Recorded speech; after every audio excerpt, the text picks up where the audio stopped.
Ma maknaha ismul isyarah? Ismul isyarah adalah kata tunjuk yang berfungsi untuk menunjukkan sesuatu dari jarak dekat atau jauh. Ismul isyarah terbahagi kepada dua. Yang pertama, ismul isyarah lil qarib, dan yang kedua, ismul isyarah lil ba'id. Kita tengok yang pertama, ismul isyarah lil qarib.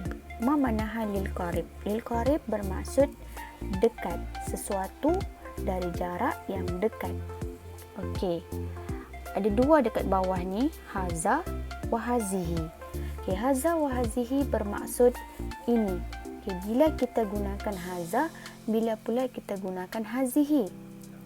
Okey, haza kita gunakan untuk perkataan muzakkar. Hazihi kita gunakan untuk perkataan muannas. Okey, sebelum ni saya sudah jelaskan apa itu muzakkar dan muannas. Okey, dan bila kita gunakan haza dan bila kita gunakan hazihi. Okey, saya ulang balik. Untuk kegunaan haza, yang pertama dia adalah seorang lelaki. Contoh, abun, ayah, akhun, abang, jadun, datuk. Okay. Dan yang kedua, nama lelaki. Contoh, Ali, Abu.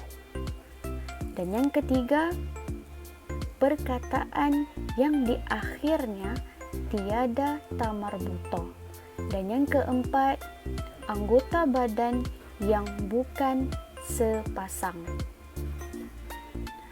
Untuk hazihi pula, yang pertama,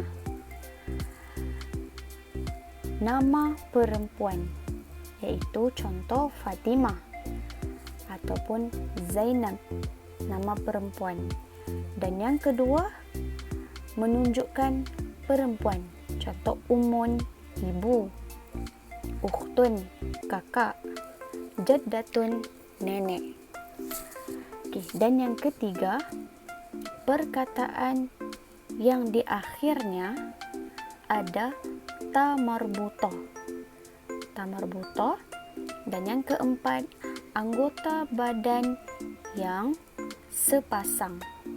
Contoh yang sepasang, yadun, tangan kita ada dua. Rijlun, kaki kita ada dua. Contoh Ustazah bagi haza. Untuk contoh haza, Ustazah ambil dalam buku Dulabun. Makna dulabun? Almari. Kenapa kita guna haza dulabun? Sebab dulabun tiada ta marbutoh di akhir perkataan. Jadi dulabun menunjukkan perkataan muzakkar. Jadi kita guna haza. Dan hazihi, saya ambil contoh dalam buku teks darajatun, basikal. Kenapa kita guna hazihi darajatun? Sebab basikal ada ta marbutoh di akhir perkataan. Jadi darajatun adalah perkataan yang menunjukkan muannas. Jadi kita guna hazihi darajatun. Ismul isyarah yang kedua adalah lil ba'id. Okay, lil ba'id bermaksud jauh. Kata tunjuk untuk sesuatu yang berada di jarak yang jauh. Okay, untuk ismul isyarah lil ba'id kita guna zalika atau tilka. Maksud zalika atau tilka adalah itu.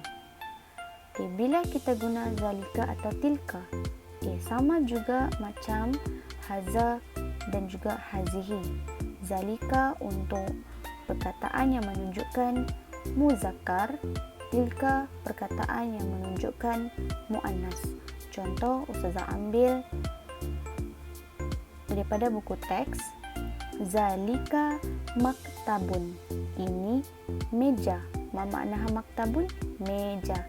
Zalika maktabun, itu meja. Okay, kenapa Ustazah guna zalika?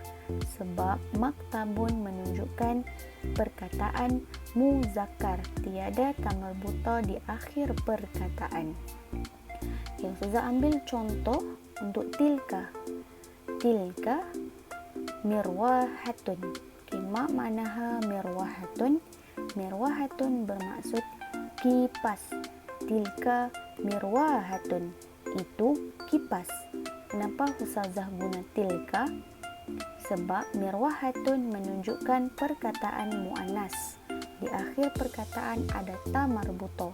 Jadi kita guna tilka. Tilka mirwahatun, itu kipas.